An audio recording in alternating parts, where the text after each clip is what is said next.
तो योगी जी को तो सबक मिल गया होगा, खासतौर से सेंट्रल सरकार को भी सबक मिल गया होगा कि आपकी हिंदू मुस्लिम की राजनीति अब नहीं चलेगी। पार्लियामेंट के अंदर अमित शाह साहब रोज जाते हैं, लेकिन पार्लियामेंट के अंदर नहीं जाते, अपने ऑफिस में जाके बैठ जाते हैं। जिस दिन से सेशन शुरू हुआ है 20 तारीख के बाद से 20 जुलाई के बाद से लगातार एक डिमांड चल रही है कि अमित शाह साहब आके वहां पर बताएं कि पैलेट गन आपने चलवाए या आपकी इजाजत के बगैर आपके अफसरों ने चलवाए।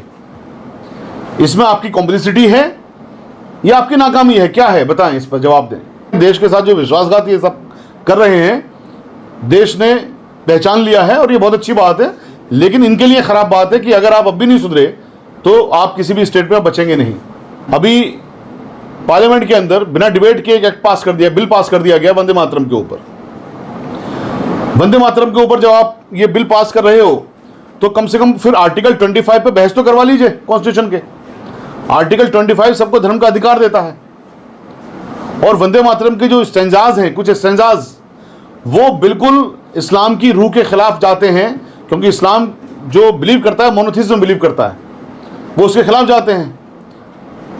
तो ये जो इनडायरेक्टली अटैक हो रहा है आर्टिकल 25 पे कॉन्स्टिट्यूशन के, और कॉन्स्टिट्यूशन के बहुत सारे आर्टिकल्स पर, जैसा मैंने अभी बताया, राइट टू फ्री स्पीच पे हो रहा है, आंदोलन नहीं करने देते, राइट टू असेंबल पे हो रहा है। तो ये धीरे धीरे करके जो फंडामेंटल राइट दिए हैं हमारे संविधान ने, बाबा साहब ने बड़ी खूबसूरती के साथ, बड़ी मेहनत के साथ में इस संविधान को लिखा। संविधान सभा में बहुत सारे लोग थे, लेकिन सारी जिम्मेदारी तकरीबन उन्हीं को दे दी गई, और एक एक आर्टिकल पर लंबी लंबी बहस होने के बाद लिखे गए। ऐसे नहीं है कि उन्होंने अपनी मर्जी से लिख दिया। और आज तक किसी भी आर्टिकल को भारत की सरकार ने या हमारे देश के जुडिशरी ने यह नहीं कहा कि साहब ये आर्टिकल नहीं होना चाहिए। सारे आर्टिकल्स के लिए, बल्कि सुप्रीम कोर्ट ने यह कहा है कि अभिन्न अंग है ये कॉन्स्टिट्यूशन का, इन्हें कोई चेंज नहीं कर सकती सरकार, किसी भी हालत में चेंज नहीं कर सकती। तो जब ये जानते हैं कि ये कितनी भी मेजोरिटी लेके आए ये चेंज नहीं कर सकते, तो इनडायरेक्टली अटैक करते हैं। उसी इनडायरेक्टली अटैक में वो जो कन्वर्जन वाला लॉ है, कन्वर्जन वाला लॉ लेके आइए। ऑलरेडी ये लॉ में प्रोवाइडेड है कि आप फोर्सिबल कन्वर्जन नहीं कर सकते, लेकिन जब लाइफ इंप्रिजनमेंट दे रहे हो तो आपने फॉल्स प्रोसिक्यूशन की आपने संभावनाएं बढ़ा देते हो, और फॉल्स प्रोसिक्यूशन की संभावनाएं बढ़ जाती हैं। इस बात का सबूत मैं ये दे रहा हूं कि अभी 3 दिन पहले इलाहाबाद हाई कोर्ट ने एक जजमेंट दिया, जिसमें 2 बच्चियों ने इस्लाम कबूल कर लिया, तो उनके अब्बा हुजूर ने उनको कमरे के अंदर बंद कर दिया और फॉल्स एफआईआर करवाई कन्वर्जन की। इलाहाबाद हाई कोर्ट ने उसमें 50 लाख रुपए का जुर्माना लगाया, पुलिस के ऊपर भी और उसके पेरेंट्स के, उसके अब्बा के ऊपर भी। तो ये सबूत है इस बात का कि मिसयूज कर रहे हैं इस तरह से। तो ये जो आर्टिकल 25 का उल्लंघन कर रहे हैं, या इसको एक तरह से इन्होंने खत्म करने की कोशिश कर ली है, इसको देश को देखना चाहिए। और साथ में एक बात और, ये अब जितने भी एजेंडा ले आए, चाहे वंदे मातरम ले आए या एंटी कन्वर्जन ले आए, कुछ भी और ले आए, अब देश इनकी पिच पर नहीं खेलेगा। मैं पूरे देश के साथ, देश से ये बात कहना चाहता हूं आप लोगों के माध्यम से, कि अब आप इनकी इस ट्रिक में मत आ जाना कि आपने वंदे मातरम पे आपने एजिटेशन करना शुरू कर दीजिए, या आप किसी और चीज पे एजिटेशन शुरू करना कर दीजिए। इनका ईंधन है ये, हिंदू मुस्लिम की राजनीति इनका ईंधन है। इनके ईंधन को खत्म करने का काम किया है जैन जी ने और जैन अल्फा ने। इस कुर्बानी को आप बेकार मत जाने देना। थोड़े दिन की बात है, इनकी सरकार को आपने हटा लीजिए, आपने इनकी सरकार को हटा लीजिए तो आपकी सारी समस्याओं का समाधान हो जाएगा। सर, क्या कारण है कि जिस तरीके से सदन के अंदर अमित शाह जी नहीं आ रहे, क्या कोई डर है?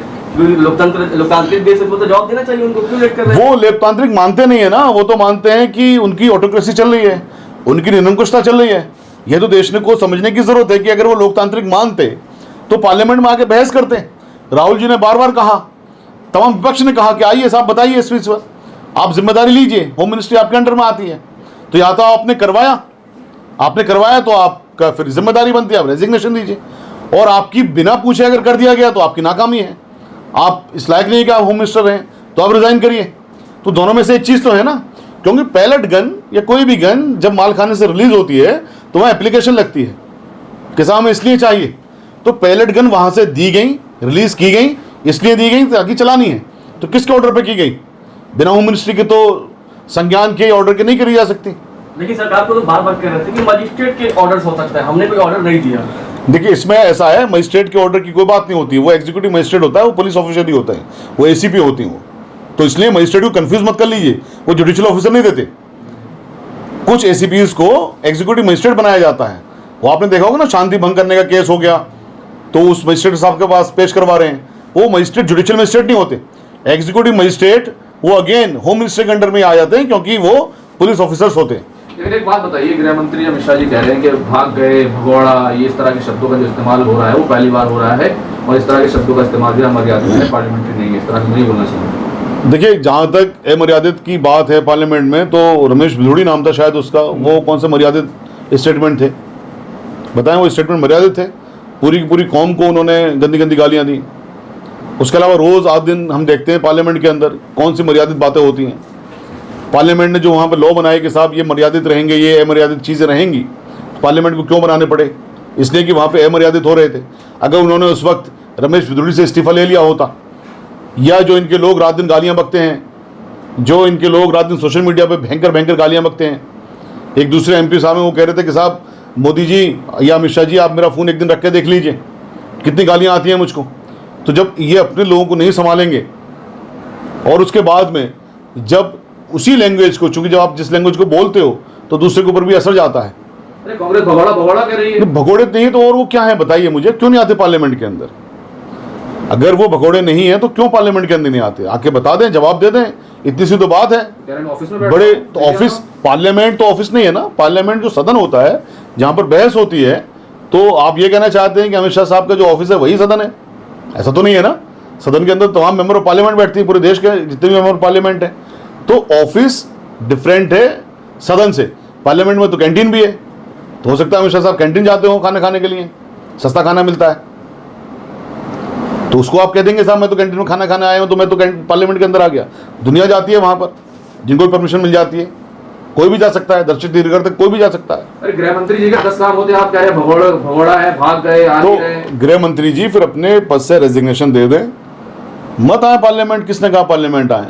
एमपी की सदस्यता से भी रेजिग्नेशन दे दें, कौन बुलाता उनको फिर सदन के अंदर? लेकिन जिसके पास भी जिम्मेदारी है, देश के लोगों ने जिम्मेदारी दी है, होम मिनिस्टर साहब को जो जिम्मेदारी मिली है वो डायरेक्टली इनडायरेक्टली देश के द्वारा ही दी गई है। चाहे भारतीय जनता पार्टी ने इलेक्शन चुरा के जीता हो या बेवकूफ़ बना के जीता हो, लेकिन कॉन्स्टिट्यूशनली तो उसको यही पढ़ेंगे, देश ने जिम्मेदारी दी है। तो जो जिम्मेदारी दी है उसके साथ में जो ड्यूटीज़ हैं, जिम्मेदारी के खाली फ़ायदे नहीं होते, प्रिविलेज नहीं होती, उसकी ड्यूटीज़ भी होती हैं। और ड्यूटीज़ उसकी ये हैं कि आप सदन में जाइए, सदन में बताइए देश को, देश पूछ रहा है, आपका फ़र्ज़ है बताना है देश को। आप लोग हंगामा कर रहे, जवाब दो, भगोड़ा है, भाग गया, ऐसी बात। तो जवाब नहीं देंगे तो किससे जवाब मांगे? मोदी जवाब देते हैं, मोदी रेजिग्नेशन देते हैं, जवाब देते हैं। दो ही तो लोग हैं ना, प्राइम मिनिस्टर साहब हैं मोदी जी, या आपके अमित शाह साहब हैं।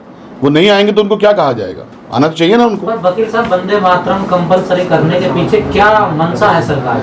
मंशा सिर्फ और सिर्फ यही है कि ये हिंदू मुस्लिम करना चाहते हैं, उसी पिच पे देश को ले जाना चाहते हैं।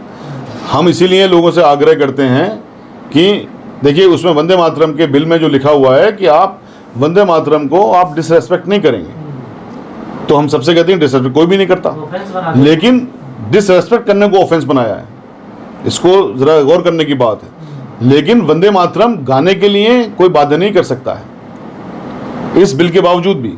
जो बिल मैंने पढ़ा है, जो मेरी अंडरस्टैंडिंग है, उसके मुताबिक जो उसकी बेइज्जती करता है उसके लिए सज़ा का प्रावधान किया गया, जैसे जनगण मन के लिए। जनगण मन के लिए क्या हम किसी को बाध्य कर सकते हैं कहीं भी गाने के लिए? उसके लिए बाकायदा प्रोटोकॉल्स हैं, सब चीज़ें हैं। लेकिन यहाँ पर ऐसे वक्त में इस बिल को लाने के पीछे जो रीज़न है वो ये है कि इनकी तमाम कवायद सारी की सारी ख़त्म हो गई।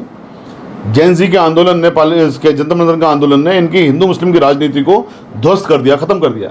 ये फिर से देश को वहीं पर ले जाना चाहते हैं, ये हिंदू मुस्लिम पे खेलना चाहते हैं। और बहुत सारे हमारे उलेमा भी, बहुत सारे मुस्लिम सो कॉल्ड मुस्लिम लीडर्स भी उनके इस ट्रैप में आ रहे हैं, या वो उन्हीं के लिए काम करते हैं, वो उन्हीं के पेरोल पर हैं कि उनको जिम्मेदारी मिलती है कि सब आप स्टेटमेंट दीजिए, तो इसीलिए वो उस चीज़ को ज़्यादा ले रहे हैं। सर, कुछ लोग कह रहे हैं कि वंदे मातरम से लिंचिंग की जो खबरें मुसलमान के प्रति वो बढ़ जाएगी, तो आपको लगता है हो सकता है क्योंकि मुसलमान कहीं ना कहीं वंदे मातरम से इतराज़ करेगा, पड़ेगा नहीं तो लिंचिंग बढ़ जाएगा? सर, जो मैंने आपको दोबारा बता रहा हूँ, देखिए, लिंचिंग अच्छी खासी हमारे देश के अंदर दो लोगों की होती है, दलितों की और मुसलमानों की, और वो किस आधार पर होती है? सिर्फ नफरत के आधार पर होती है। तो कोई भी चीज़ जो नफरत को बढ़ावा देगी, कोई भी चीज़ जिससे नफरत बढ़ेगी, वो लिंचिंग भी उससे बढ़ेगी।